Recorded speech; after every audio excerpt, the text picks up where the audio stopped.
Good morning, everyone. Welcome to the latest edition of Quadrant Chambers' Junior Breakfast Seminar Series, which is aimed at legal practitioners below partner level, and in particular in the early stages of their career, and of course other junior individuals making their way in the commercial, international trade and insurance world. Today, Sam Mitchell, Ben Gardner and I will be talking about marine cargo insurance. As very many of you will know, the significant majority of policies that end up being considered by English lawyers and barristers are written on terms which incorporate the Institute cargo clauses, usually either the 2009 or 1982 edition. Again, as very many of you will know, the A clauses are the all-risk clauses, the B clauses cover a more limited number of risks, and C clauses more limited still. In addition to the cargo clauses, there are other standard clauses which are often incorporated into marine policies which supplement the cover provided for under the ICC cargo clauses, and Sam will be touching on that later.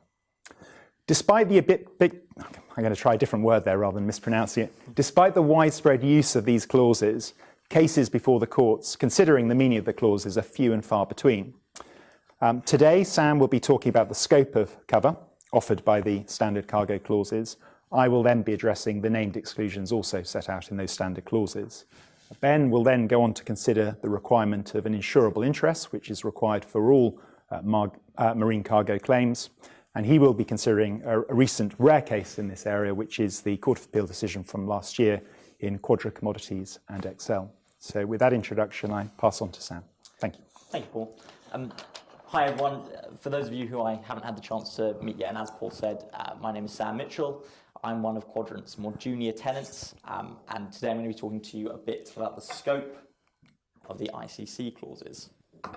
As Paul said, these are by and large the most common clauses that we're going to meet in practice, and as he said, there are three types, A, B, and C.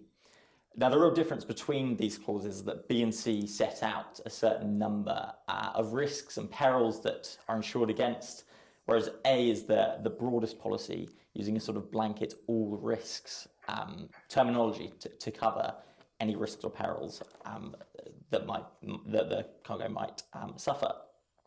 Now, I don't have the time today, and I'm sure you don't really have the inclination or patience to listen to me list out all of the different perils that ICC B and ICC C list out. So the focus of my talk is going to be on ICC A, which is in any case the far most likely and common set of clauses that you'll be coming across. Now, just before I move on to the ICC terms and their scope, as Paul mentioned, there are two versions of the ICC clauses, many of which many of you will be familiar with, the 1982 or the 2009 versions. My talk is going to be focusing on the 2009 version, the most up-to-date one, but I'll sort of point out whether there are any material differences between the 1982 and the 2009. But for the purpose of my talk, there are very, very few, so you don't have to worry too much about that. The structure of my talk is just set out there. I'm going to start with what exactly is meant by sort of all risks of the ICCA policy. The principles to do with the all risks aren't necessarily limited to the ICCA policy. There are lots of other kinds of all risk clauses, but they use the same language and similar principles apply. Once I've sort of unpacked what the all risks words mean, I'm going to move on to what are the different kinds of losses under marine cargo insurance policy, namely partial loss, total actual loss, and total constructive loss. Then I'm going to look at, thirdly, the duration for which cargo or goods are protected under the ICCA clauses. And then I'm just going to have two very sort of summary points. One about a special instance where you can claim in the absence of physical loss or damage, which is under clause 12, and leave you with the final warning about how the ICC clauses can interact with other standard industry ones incorporated into a policy, or indeed with bespoke clauses. So with that brief summary and introduction, I'm going to move on then to the meat of the talk, what exactly an all risks clause is. Now, in terms of the ICCA policy, the 2009 clause 1 is up there, and it is virtually identical to the 1982 clause in this instance. So it reads, this insurance covers all risks of loss of or damage to the subject matter insured, except as excluded by the provisions of clauses 4, 5, 6, and 7 below. Now, Paul is going to be talking a bit about the exclusions later on in the talk. So to avoid stepping on his toes or stealing his thunder, maybe I'm going to limit myself to the first half of the clause, which you'll see has 3 elements. The first is what all risks mean. The second is loss of or damage to cargo. And the third is what the subject matter insured actually is. So I'm going to take those in turn. The first, what does all risks actually mean? The leading case on this is just the one I've put at the top of the slide there. British and Foreign Marine Insurance Company against Gaunt, which you may have come across and may have seen before. That case, as you'll see, was in 1921, so a pretty long time ago. We're talking 100 years, and well before the advent of the ICCA clauses. The principles laid down in that case are to do with all risks clauses generally, and so apply to the ICCA clauses by virtue of there being an all risks policy. So it's still very relevant today. Now, in that case, the claimant had purchased some wool from Patagonia. It was insured from the sheep's back until delivery. And they think what happened during the voyage was that it had become wetted because the crew members had failed to sort of wrap it in tarpaulin, and it had rained, basically. But in any case, the wood was damaged, the wool was damaged when it arrived on delivery. And the question was whether the term all risks in the policy covered that loss. And the House of Lords took the opportunity to sort of lay down some principles about what the words all risks actually mean in a policy, because it would be pretty, if they were to be taken literally, it would be quite uncommercial to cover against any and all risks whatsoever. That could be the risk of the insured themselves doing something wrong or choosing to put the goods in danger. So there had to be some kind of limits on it, and this is really what the court laid down then and still applies today. You'll see at the second bullet point I put there that the phrase all risks extends to fortuitous external casualties or accidents. The word fortuitous there just means it happens by chance. So the court drew a distinction between something happening as a natural consequence of the type of cargo and the way in which it was being carried, or something external happening to it by chance which wouldn't ordinarily be expected. It's sometimes easier, I think, to think of the phrase fortuitous external casualty or accident in terms of things that it doesn't cover. So this is now going to be addressed by Paul in more detail later, but it doesn't extend to damage or loss covering from inherent vices within the cargo, ordinary wear and tear that you would expect the cargo to suffer during the carriage, or any acts of the assured themselves. The court also said that it doesn't just apply to, it only applies rather to risks. It doesn't apply to certainties. And by certainties, they mean the natural consequences you would expect to happen from the type of cargo being carried and the method in which it was carried. So it's only risks that are covered, not certainties. Aside from that, the only other point I wanted to raise on this was that in Gaunt, the court of, or rather the House of Lords, took the opportunity to talk about the burden of proof. Now, in policies like the B and C, the ICC B and C clauses, where there are listed specific risks and listed specific perils, the burden of proof is normally on the claimant to show that their cargo was damaged by one of those specific risks or perils. It's slightly different for an all risks clause, though, because that doesn't set out the dangers. And the court decided that the claimant does not have to show exactly how the cargo was damaged or how the loss was suffered. Instead, all they need to do is give evidence reasonably showing that the loss or damage was caused by some casualty as opposed to sort of inherent bias or wear and tear. And that is actually a very low bar. It's an easy burden to meet, as the House of Lords noted themselves. If the cargo arrives damaged somehow, which wouldn't ordinarily be expected, that tends to be enough to show that there has been some external casualty. And then the burden of proof is shifted to the insurer to show that it arose in a way that wasn't covered by an all risk policy. Okay, so that's a brief overview of what all risks means.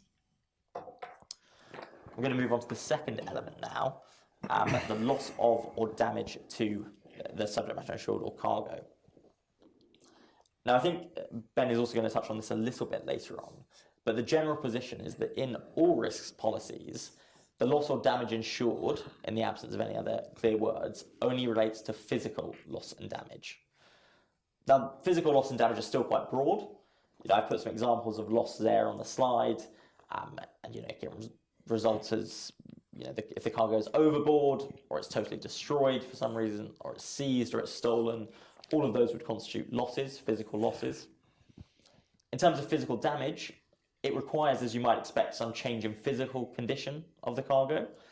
One quite surprising case, though, was Quorum and Shram, which I put up there, and it sort of established that as long as there is some physical change, no matter how minor, that can constitute damage. So in Quorum, the insured product was a Degas painting, and it was being carried on a ship, and during that time it was exposed to higher temperatures than it should have been. Now, fortunately for the recipient, that didn't actually affect the colour of the paint or the sort of appearance of the painting. In fact, it wasn't noticeable by the human eye at all. But on arrival, they had an expert inspect it who attested that there had been some change in the submolecular level of the paint, and that was enough to qualify as damage because it counted as a physical change. So even in cases of very, very minor submolecular physical changes, that can still constitute damage. The point is whether there has been a physical change, not the extent of that. Now, the reverse of that, the flip side, if there is no physical loss or damage to goods, i.e. where there is only a paper or economic loss, generally in the absence of any other words, that is not recoverable. So examples of paper and economic losses include where a ship has overstated the quantity of goods, because there are no goods there that can be physically lost or damaged, it doesn't count. And one that arises much more frequently is where an insured risk creates a delay to the vessel. It doesn't affect the condition of the goods, they're all fine, they're all still there. But when it arrives due to the delay and the market has fallen, there's obviously a drop in the market value of the goods. That kind of loss as well is not recoverable under an all risks policy clause, like the ICCA.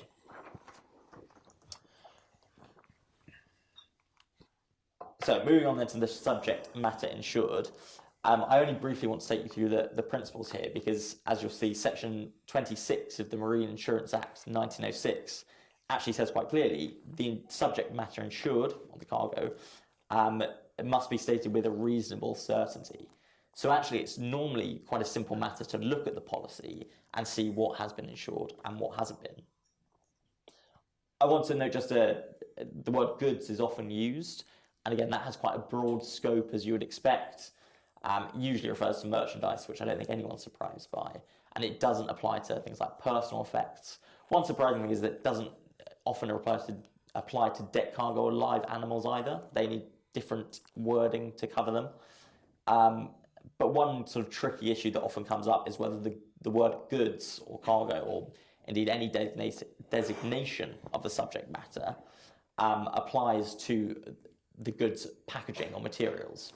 So I put two examples of cases there where different conclusions were reached. The first is Brown against Fleming. That was a case that the subject matter of the cargo was 280 or 250, I think, cases of whiskey. During the voyage, some water got into the cases and the straw became quite damp and moist, and the labels as well on the bottles were damaged. That reduced the marketability and the market value of the whiskey, but the whiskey itself in the bottles was fine. It hadn't been affected by the wetting. And so the question was, could the claimant recover for the damage to the packaging in the bottles rather than the whiskey itself? And there the court held that it could, because of the loss in market value, and I think most of us would probably expect that to be the right outcome. If you've got a bottle of whiskey that you can't sell because it doesn't have a label on it, you sort of made a loss there. But a different, and in fact opposite decision was reached in Lysate against Coleman, the one under there, a few years before. There the cargo was galvanised iron. Again, it was packaged in boxes. The boxes were damaged. The galvanised iron within the boxes was fine, and the claimant tried to bring a claim for the damage to the boxes. And there the claim was refused. The exact reason of sort of why the courts take these different approaches in different cases hasn't been fully explained yet. But the sort of working presumption is that it largely depends on what the sort of commercial practice or the commercial expectation would be. So in Lysate and Coleman, galvanized iron wasn't typically transported in boxes. It could actually be transported perfectly safely without any kind of packaging or container at all. Whereas people tend not to transport whiskey in sort of, I don't know, well, loose, basically. It will go in its bottles in the boxes. And so what one suggested in that, I think, working hypothesis for the differences is what the commercial practice is and whether it could be expected that the cargo that is insured is carried with a certain packaging material on boxes. Okay, thanks, Paul. So next, I just briefly want to take you through the different kinds of losses.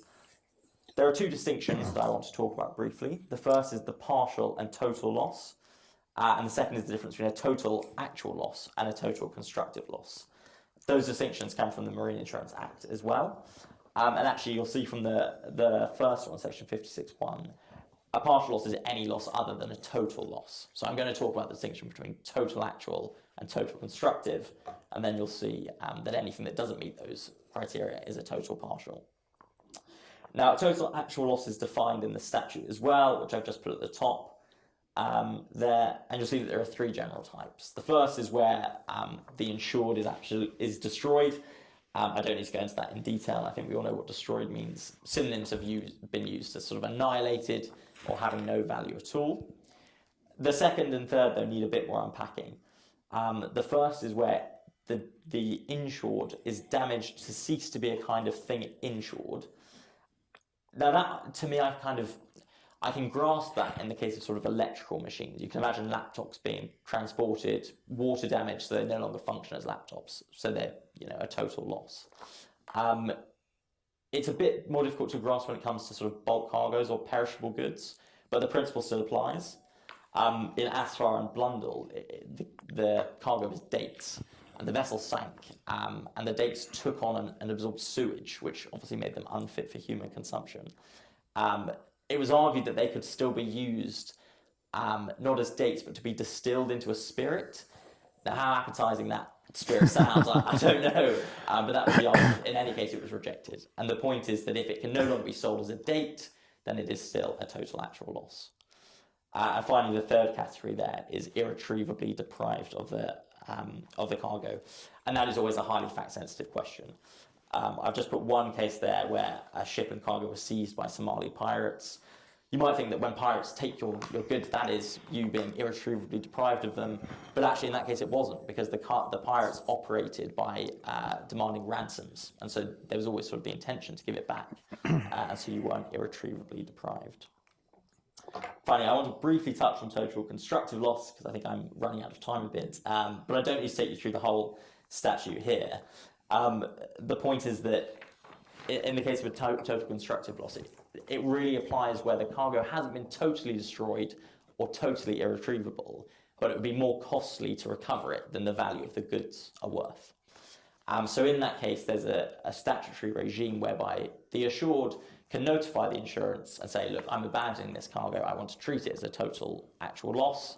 The insurer can then say, yes, okay, here's the full payout.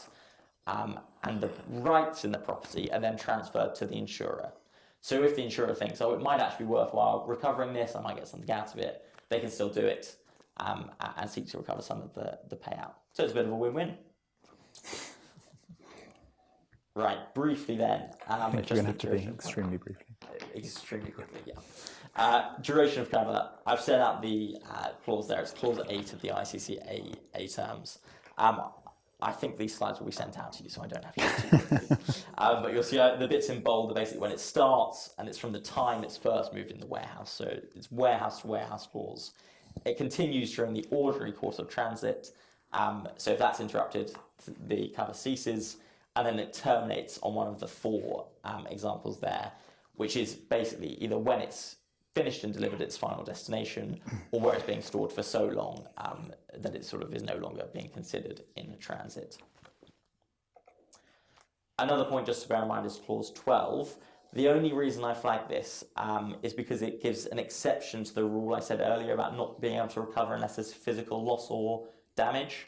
Here, as you'll see, in cases where the transit is terminated earlier than what was expected, the insurers will reimburse the insured for any extra charges properly and reasonably incurred. So where an insured risk creates a delay and the condition of the cargo is not affected, but the transit is terminated at a different place than, say, the original envisaged port, costs are incurred in forwarding the still in perfect condition goods, then the claimant can still make a claim to recover the additional costs of transporting them or forwarding them, even though there has been no physical loss or damage. So that's just something to be live to. And finally, my very brief warning about additional cover. Paul said at the very start that the ICC clauses, and particularly ICC A, are very, very common, which they are, and they are pretty comprehensive, but they are not wholly comprehensive. They still have gaps, they still have exceptions, which Paul is about to talk to you in a moment, and there are other standard industry ones that can plug those gaps. So whenever you're assessing a policy, it's quite important not just to think, oh, this is ICC, I've seen this before, I know how it goes. There are always add-ons or bespoke clauses that you should also keep an eye out for that might change the scope of the cover. And that is my talk. So without further ado, I'll hand over to Paul. Thanks, Sam. I should have said at the beginning there will be an opportunity for questions at the end. No pressure there, but the last time I did one of these, I think I had the most questions that we've ever received, or I've ever received. So you're usually a very good audience. Hopefully we'll have some questions. So I'm going to talk about exclusions as highlighted before, again modelling really what Sam has done, looking at the 2009 A clauses. Clauses 4 to 7 is where you will find those exclusions. They are pretty much identical with some unimportant for today's purposes differences when compared with the exclusions for B and C. Clause 4 starts with a list of effectively miscellaneous exclusions covering different ground. I'll show you those in a moment. Clause 5 then deals on its own with the question of unseaworthiness of the vessel and the unfitness of any container or conveyance that's been used for the carriage of the goods. Clause 6 contains the war risk exclusions, which is bolted in to the ICC regime, but you can then put in separately the institute war clauses by way of separate incorporation to the policy. So you effectively put a line through those exclusions. And then clause 7 does a similar thing in respect of an exclusion for strikes, but again, you can bolt back into the policy the ICC clauses dealing with strikes. So what I propose to do is to make some general comments on exclusions, then focus on a couple of the exclusions in clauses 4 and 5. 6 and 7 are a whole topic aside, and obviously, as you'll appreciate, clause 6 is one which is quite interesting at the moment, given everything that's going on in the world, particularly the Red Sea, but that's for another day. So just some general observations to start with. Unsurprisingly, the language of the clauses makes clear that the exclusion has to be related to the cause of the loss or damage in question. So it's an exclusion that has to have a causative connection to the loss or damage in question for obvious reasons. And in terms of what the causative requirement is for the exclusion to be made out, it must be the so-called proximate cause of the loss, and the burden is on the insurer, who is relying on the exclusion as a defence to the claim, to prove that the excluded peril is a proximate cause. I've put on the third bullet point there some dicta from the Supreme Court decision relatively recently, just 13 years ago, dealing with the question of how you approach proximate cause. And I'll leave you to read that for yourself, but perhaps the take-home point is it's not necessarily the closest in time to the event which gives rise to the claim. It's a more multifactorial consideration than that, and as that case demonstrates, one that often will be done by reference to expert evidence in terms of the competing causes, their contribution to the relevant event, and so on.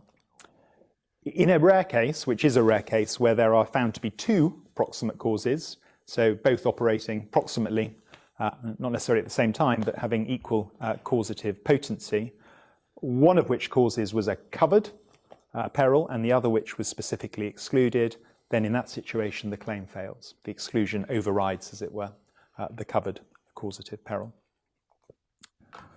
So here they are, the clause 4 exclusions. I'm not going to read them out.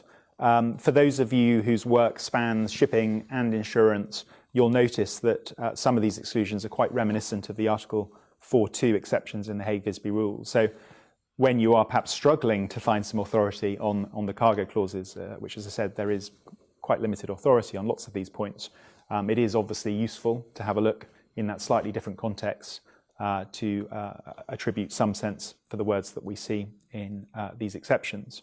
I'm not going to read them out. You'll note as you scan through what you see on the slide that many of them are, in very general terms, exclusions which relate to the cargo itself or to the assured. So in other words, it's really stuff that falls on the side of the insured, rather than on the insurer's side, and things pertaining to the carriage or storage of the goods. So that represents, in a sense, a broad allocation of risk and responsibility for cargo side and ship side, storage side.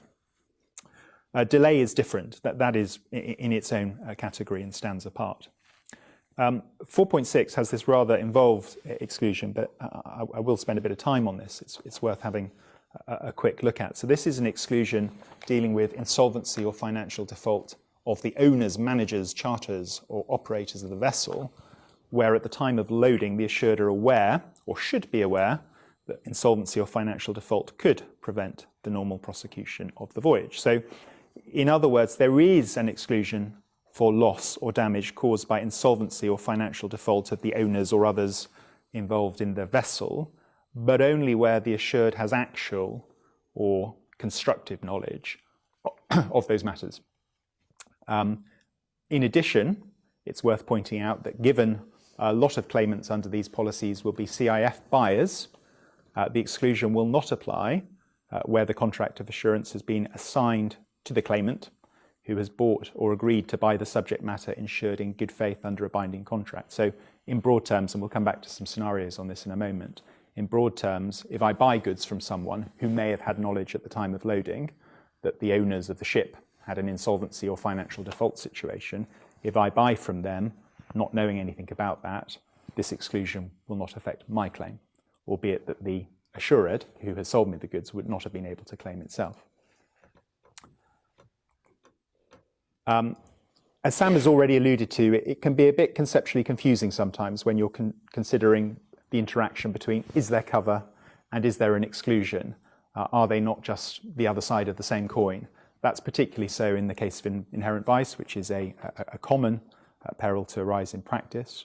One could say that if a loss has been caused by inherent vice, then there would be no loss anyway, because the event in question is not a fortuity. So you kind of go around in circles a little bit. I've set out on the slide, and I'm not going to speak to it, the definition of inherent vice from similarly worded provision of the Marine Insurance Act, which is held by the writers on the main books to be equally applicable to the exclusions under the clauses. I won't read it out. I'll leave that for you to just look at on the screen. However, it is important to understand that you don't demonstrate inherent vice simply by showing that the goods were not capable of withstanding the normal incidents of the insured voyage, including weather and other sea conditions. That is not inherent vice. Rather, what one needs to do in all of these cases is to look at the question of what was the proximate cause of the loss. And in broad terms, in the context of inherent vice, was it the external conditions of the sea or whatever it may be, or was it something intrinsic to the goods themselves? One gets into quite esoteric and very confusing distinctions then as to what is a fortuity in this context, and what connection does the condition of the cargo have to the particular claim. And Lord Clark in the Sender Mopu case said that the critical question when we're talking about perils of the sea, wave conditions and such like, is that it's not whether the condition of the sea was such as to give rise to a peril of the seas which caused some fortuitous accident or casualty. It's important to note that the cases show that it's not the state of the sea itself which must be fortuitous, but rather the occurrence of some accident or casualty due to the conditions of the sea. Well, it seems to me this creates very difficult distinctions being drawn between precisely what it is that needs to be fortuitous, in what circumstances can ordinary sea conditions be such as to be regarded as giving rise to a fortuity, as opposed to perhaps something connected with the intrinsic condition of the cargo, which ordinarily would be expected to survive those conditions. Delay is an exclusion that comes up not infrequently and conceptually causes some difficulties as well. I think Sam has already referred to the fact that the exclusion is plainly intended to and does have the effect of excluding claims for the financial consequences of delay, where there's no commensurate loss of or damage to cargo, even applying the tests that Sam has explained. So the obvious example would be, as Sam has said, loss of market value, maybe the loss of a very specific valuable onward sale, expenses incurred by a buyer in terms of financing cargo, which again have been extended by reason of delay, but with no associated loss or damage. What is harder is where you have delay preceded in time by something which would be an all risks event. So there may be, for example, a seaworthiness scenario which is not excluded, which I'll come to in a moment, which has caused the vessel to be detained at a port or to be stranded at sea for a period of time. And during that period, the cargo deteriorates. Well, is that excluded? Has that loss been caused by delay? And note the words in 4.5, even though the delay be caused by a risk insured against. So the exclusion is plainly intended to apply even where there has been a risk insured against, which has resulted in delay. But can it really be the case in an extreme situation like that, that you're not able to recover the inevitable consequence of a main engine failure whilst at sea, simply because it's then resulted in some delay? The books tend to suggest that the question here, as with everything we're talking about, is what is the proximate cause of the claim in question? Is it the main engine breakdown or is it the delay? I think common sense would say it's the main engine breakdown. So unseaworthiness has a not dissimilar regime, indeed really rather similar regime to insolvency and financial default. So unseaworthiness is a qualified exclusion in the same way. So you will not be able to claim for unseaworthiness where the assured is privy to such unseaworthiness at the time of loading, effectively, of the cargo. So whilst the language is slightly different, just going back to 4.6. So 4.6 specifically has the same similar structure, but requires the assured to be aware of, in that case, the insolvency or financial default. In the case of seaworthiness, for reasons best known to the drafters, they use the language of privy or privity rather than knowledge. So the assured is disqualified from claiming for a loss caused by unseaworthiness if they are privy to unseaworthiness at the time. If that's okay, if that's all right, but remember the question. Again, the books would suggest that privity is really intended to have a similar meaning to knowledge, so subjective or constructive knowledge, but not a reckless failure to have the relevant knowledge. Again, even if the assured has disqualifying knowledge such that it could not claim for unseaworthiness, the position will be different for a good faith buyer from that assured under a CIF contract or equivalent. Again, a remarkable lack of authority and any detailed analysis of precisely what the good faith requirement means. Is it good faith pertaining only to the knowledge of the unseaworthiness? Is it good faith more generally? And what does good faith mean? Is simple knowledge enough, or would it require something more than that? So just kind of pulling the threads together then of some of the interactions between the insolvency and the unseaworthiness qualified exclusions. One can posit a couple of examples, some of which reflect a case I did last year. So one has scenario one, a vessel with a poorly maintained engine on account of the poor financial status of the owners of the vessel, which the seller of goods knows about when the goods are loaded on board, and the seller is the assured. The goods are subsequently lost in the course of the voyage by reason of the poorly maintained engine. Is there a claim or is there a relevant exclusion? So what that scenario is inviting consideration of is, well, what's the proximate cause there of the loss? Is it the poorly maintained engine, which let's assume renders the vessel unseaworthy, or is it the poor financial status of the owner which preceded and contributed to the poorly maintained engine? When you then identify which of the relevant events is the proximate cause, you then need to go into the knowledge requirement and ask whether the seller has the relevant knowledge at the time of loading, either of the financial position of the owners or of the condition of the engines. And I should have said earlier on, what does financial default mean in this context? That's the language of 4.6. Insolvency is something that we can all understand clearly, but what precisely is financial default? Is it enough that the ship owner has inadvertently failed to put his ship manager in funds, and as a result, planned maintenance for an engine doesn't take place, which then results in the incident in scenario 1. Scenario 2, same scenario, but this time the knowledge of the seller of the engine condition arises only after completion of loading. Well, in that situation, unlikely to be an applicable exclusion at all. Scenario 3, the same scenario as the first, but this time the claimant is the buyer under the CIF contract, who has no knowledge either of the poorly maintained engine or the financial issues until he makes a claim in response to the loss and damage, and then all of this comes out. Is there a claim there? Well, in that situation, the buyer is likely to have purchased in good faith, so he won't be affected by the knowledge of the assured of either the unseaworthiness or the financial difficulties. But what about the position under the 1982 clauses? And this was my case, because my case was a case where there was a dispute as to which clauses had to be incorporated into the policy that a seller under a contract was required to procure for the benefit of the buyer. And that mattered in that case, because the exclusion for insolvency and financial default under the 1982 clauses is much more pro-insurer, as you can see on the screen.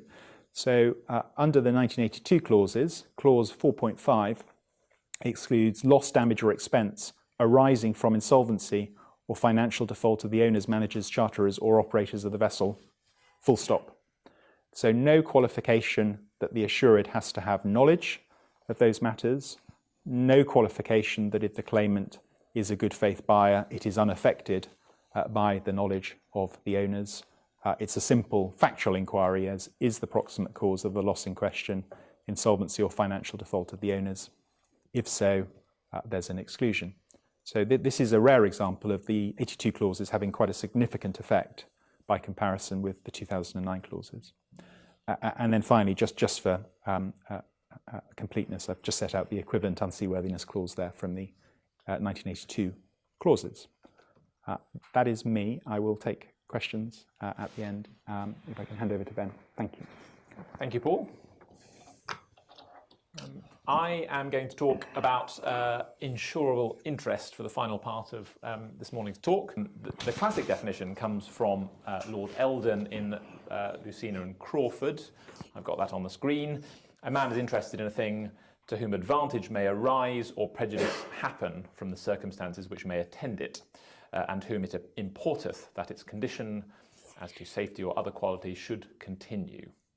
And you find that definition dotted throughout the cases where insurable interest is an issue.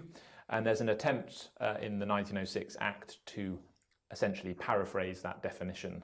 And I won't read that one out, but section 5.2 of the Act essentially, as I say, tries to recreate Lucena and Crawford in more statutory language. So that's the definition we have to work with. And an insured must demonstrate that that condition is satisfied in every case in order to bring a claim. Although typically I think it's fair to say that it's not an issue in the case in question. It's certain particular facts that will give rise to issues on insurable interest. And I'll come on to fraud, which is a classic example where this arises shortly. But one, I think, might ask, why do we care? Why does there need to be an insurable interest? And the classic answer to that is that the insurable interest ensures that ensures is the wrong word to use there. The requirement of insurable interest guards against wagering contracts, which are contracts which are traditionally unenforceable. And so if you have an interest in the outcome of the maritime adventure or the cargo getting safely to where it's going, then you're not wagering on the outcome of the maritime adventure or the carriage of the cargo or whatever it may be. You care about what happens. You're going to be prejudiced if the ship sinks, or you're going to benefit from the cargo arriving safely. So it's insurance and it's not gambling. That's why we have this definition at all. Now, in practice, there is a strong, I think one could probably say a very strong bias in favour of finding that there is an insurable interest. I think there's two principal reasons for that. The first is that if a party is even tangentially interested in the safety of a cargo, if we're focusing on cargo insurance, the law does not want to stand in the way of insuring that cargo and insuring that interest. And if one took an overly technical approach to insurable interest, you're going to stop legitimate commercial activity by preventing a party from insuring their interest in that cargo. And then there's a more pragmatic reason, which was given by Lord Brett, Master of the Rolls in Stock and Inglis. And again, this is a case that always appears in cases concerning insurable interest. And Lord Brett said, after underwriters have received the premium, the objection that there was no insurable interest is often as nearly as possible a technical objection, and one which has no real merit, certainly not as between the assured and the insurer. So once you've taken the money, you've paid the premium, you've assessed the risk, it doesn't really lie in the mouth of the insurer to say, well, actually, I've got this technical objection, I'm not going to pay you for the loss that has arisen, the peril that has been insured against. And when we look at insurable interest in practice, it's important to look at it in a commercial and non-legalistic sense to assess whether there has been a prejudice or a benefit, or there would have been a prejudice from the peril or a benefit from the safe arrival of the cargo. And we get an example of that in Feezy and Sun Life, the case at the bottom of the slide. It was a life insurance case, but it had a sort of maritime element. The insured was the steamship P&I Club, and it had taken out life insurance policies in respect of the lives of individuals working on its members' vessels and rigs. And the aim of this was to cover steamship for its liabilities to its members in relation to its members' own liability to the families of the deceased. So there was clearly a commercial rationale for doing what it was doing. It wasn't gambling on whether these people lived or died. It had a reason to take out the life insurance policies. But the Court of Appeal held it wasn't enough to show that it wasn't gambling. The test is not, is this gambling or not gambling? But there was also no need to establish that there was a legal or equitable interest in the property in a sort of strict legal analysis, or in this case, in a life. But what needed to be done was to look in all the circumstances and assess whether there was a benefit to these people continuing to live, or a detriment to them not living, to them dying, for the purposes of financially, for the purposes of the club. And the court, unsurprisingly, given the strong bias in favour of insurable interests, found that this was legitimate, and therefore there was an insurable interest in relation to these life policies.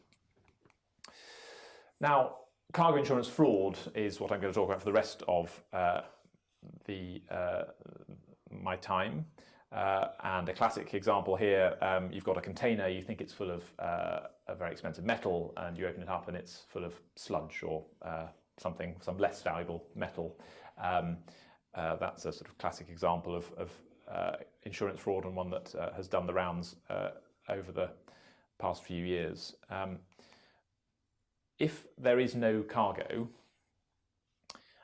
then Sam's already mentioned that you tend to have a problem under a all risks policy, because it's an all risks policy covering risks to goods. And if there are no goods, then there is no peril eventuating in relation to opening up your container and there's nothing in it.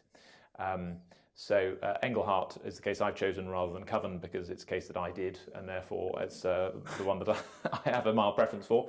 But that was a case where the container contained, it didn't contain, I think, nickel, and it contained something else.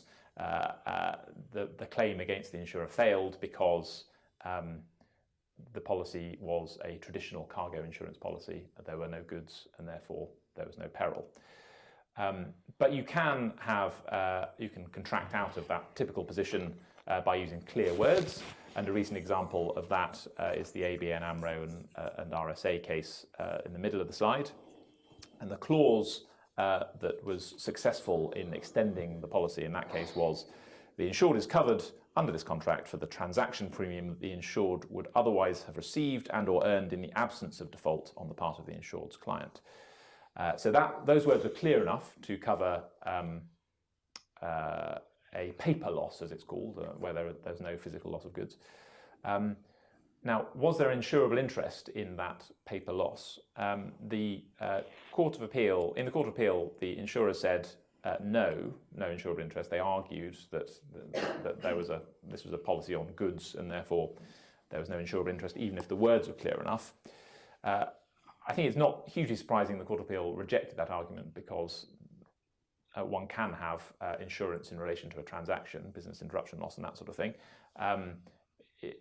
If the word's clear enough, there will be an insurable interest in relation to the, in this case, transaction premium. Unfortunately, the Court of Appeal didn't really explain why it rejected this argument. It simply moved on to discuss the clear words and ignored the arguments on insurable interest. So that sort of somewhat tantalising question, but I think it's safe to assume that one would find an insurable interest. Another example is the forwarding clause in the ICC clauses. It'd be very surprising if it turned out you couldn't do that because there was a lack of insurable interest. There still, I think, is a little bit of doubt, because one has the Cullen case where Lord Justice Clark said it's difficult, if not impossible, to see how the insured could have had an insurable interest in the subject matter of the insurance in the context of a cargo shortage where there was no cargo. So I think there's still possibly an argument to be run by an enthusiastic insurer, but I think in light of what we've just been looking at, I think it'd be difficult to argue that if you've got clear words extending the policy, you'd nevertheless fail on insurable interest grounds. Now, what if there is an identifiable cargo or identifiable goods, but there's still a fraud? This happened in the Quadra Commodities case. It was Mr. Justice Butcher at first instance, and then the Court of Appeal last year. The fraud, the details of the fraud were somewhat murky, but essentially Agro-Invest sold cargo to, or sold goods to the insured, and this was under an all risks cargo policy, but the sellers, Agro-Invest, had also been selling the same goods to quite a lot of other people at the same time. Everybody gets their warehouse receipt and thinks that they've got the goods, but there are lots of competing claims to the goods. That's the way the fraud works, and you don't end up as the buyer with any goods because you're one of a number of competing claims to the goods that are sitting in the grain elevator. So it was held that the insurance policy didn't cover paper losses, so it wouldn't be good enough to show that the assured had been the subject of the fraud. They'd have to show that there was a loss of goods. So that's the issue. That's the dispute in which the question of insurable interest arose in Quadra Commodities. Was there an insurable interest in physical goods in that context of that fraud? Now, the key factual finding was that there were goods in the grain elevator to which had been bought by the assured. They'd also been bought by various other people as well. That's what the problem was, but they had been bought by the assured. And the judge held, and the Court of Appeal upheld his decision, that there was cover under the misappropriation clause. There wasn't cover seemingly under the general all risks cover, and there wasn't cover under the fraudulent documents clause, because receiving the warehouse receipts which were fraudulent wasn't the cause of the loss. So that's a reminder as to the causation requirement in relation to the perils in order to make good your losses and assured. But there was an insurable interest in this case for two reasons, either of which would have done for the purposes of, in the judgment of Mr. Justice Butcher. First, the insured had paid for identifiable goods, and therefore they would be prejudiced if the goods were lost. And second, they had an immediate right to possession of the goods, because the warehouse receipts, even though they were fraudulent, were still the warehouse keepers couldn't say, oh well, I gave you a fraudulent document, so I don't have to give you the goods. As between the bailee and the assured, they had a right to possession. That in itself would have been sufficient even if they hadn't paid, although I suspect the two are interlinked. And the court said you don't look at whether there is a proprietary interest in an unascertained bulk, all of the Sale of Goods Act law on that. You just that's an unnecessary legal formality that you don't need for insurable interest. You just need to be prejudiced if the goods are no longer there, which they weren't. So my final slide, I can see Paul looking at his watch, which I suspect means we're running out of time. Just the implications of Quadra. I think it's part of a broader trend, ABN AMRO being another example of finding insurable interest and the strong bias towards finding insurable interests wherever possible. And if you can, as an insured, point to goods, even though you've been defrauded and therefore can't get the goods, you're likely to satisfy the insurable interest requirement and also bring yourself within the typical cover for loss of goods rather than needing clear words to claim for paper losses. But this is only going to help in certain circumstances. One, you're going to need to find physical goods. That was a key finding in Quadra, but it was challenged by the insurer, and it might have come out differently if they couldn't say these goods in this grain elevator were the ones that I had purchased. You also need to find a relevant risk. So in that case, it was only because there was a misappropriation provision that the assured could claim. So whilst it's certainly helpful to the insured and unhelpful to the insurer, it's not necessarily going to see the end of arguments about insurable interest in the context of cargo insurance fraud. With that, I think we can move on to questions if we have a little bit of time, which we do. We've got 5 minutes, unless Hannah tells me otherwise. Do we have a question from you still, sir? If so, you're going to be given the mic just so... Well, I think you basically came on to answer this, which is or rather explain the grey area, which is what level of knowledge you'd have to have as the innocent buyer to benefit from the exemption under 4.6 and 5.1, is it? Yeah. So if you actually knew about the financial problems or the unseaworthiness, then I presume that would not be good faith. Well, I think it might be a question of timing, mightn't it? Because if the relevant time for the assured is prior to loading, let's say at the time at which, let's say you've concluded a contract with the assured to buy the goods prior to loading. Yeah. And then at the point at which the documentary presentation is being made, it's post-loading. And at that stage, there's a problem. Does that disentitle you? I mean, instinctively, it feels that it shouldn't disentitle you because that knowledge wouldn't disentitle the assured. So why could you be in a worse position just because it happens to be the case that your rights pursuant to the contract are being effectively transferred at a time at which you have knowledge? So I think there are still some grey areas. I think that would be a situation which would be hard to think. Sure. But I think the books certainly say that if you know not only of the unseaworthiness and or the financial default, but actually you know that there has been a claim that has already arisen at that stage, effectively, then that position could be different. If you knew all along. You knew all along, you were basically getting rights under a policy which effectively had hardwired a claim within it and an exclusion applicable against the assured, that could be different. But again, I'm not necessarily sure why that should be so. If you've contracted prior to any of those things happening, and the seller is still obliged to make a tender under his contract with you. I just meant if you knew it was, the owner, the owner's going down, Yep. You know that their fleet is a bunch of rust buckets, and then you enter into the contract. Certainly that. Probably not. Certainly that. I agree. I mean, the grey area may be if you've got some kind of preloading surveyor that's acting on your behalf, maybe a joint survey seller and buyer, and that surveyor is led to understand, whether directly or through gossip at the port, that there are issues with payments being made, port expenses or whatever it may be. Is that enough? I mean, it then raises questions of not just the fact of knowledge, but the extent of the knowledge. What is it precisely that you need to know? I think these are probably unusual cases. I think the 82 wording was brought out following a stream of cases, I think, where owners were defaulting left, right and centre and vessels were being abandoned effectively. I'm not sure how common that is in the current climate, but certainly the 2009 clauses balance the interests of the assured much more than the 82. Thank you. Any more for any more? I'm conscious we've taken you away from your desks, and it's nearly 10:30, but if there are any more questions. Could I just ask Ben, it's not a substantive question, Ben, don't worry. Never nice to ask your colleague some really hard question. Just as a matter of interest, do you know if Quadra Commodities has an application has been made for leave to appeal to the Supreme Court? Or? Yes, I do know that an application has been made. I think permission has been granted, although someone's going to tell me the answer. No, on behalf of myself, yes, I think dates have been. Yeah.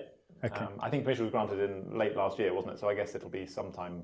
I was going to ask for your hot take on it, but I'm sort of convinced by the Court of Appeal analysis, but maybe convinced is putting it high. I think when I had to advise on this, and when I first read Quadra, I was a bit surprised, but then actually having read through the judgment of Mr. Justice Butcher and the Court of Appeal, I'm sort of on their side on it. That's my hot take.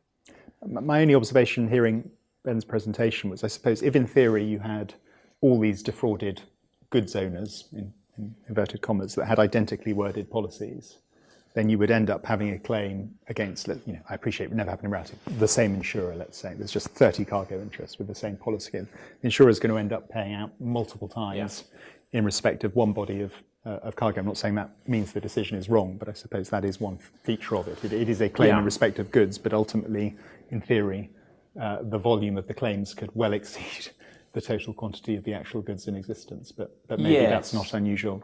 You may have similar things in trade credit insurance, for example, where multiple claims could be made in respect of. I can see that. There's also an oddity that there's some findings of Ukrainian law about the right to possession of the goods, which is, I think, was subject to sort of, obviously not the subject of the appeal, but I think the Court of Appeal sort of hinged their analysis on the fact that it so happens that there was a right to possession, even though that was something that followed as a matter of Ukrainian law rather than English law, and it might be might be seen as somewhat surprising in a different context that they could all have a right to the goods. But an interesting case. But I think insurable interest is such a hard sell from an insurer's perspective. I think to try and it's that very strong bias makes it a difficult argument. So that'd be my hot take. Okay, well, unless we have any more, thank you very much again for coming and giving up your valuable time. And we'll hopefully see some of you again, or all of you again. Thank you very much. Thank you.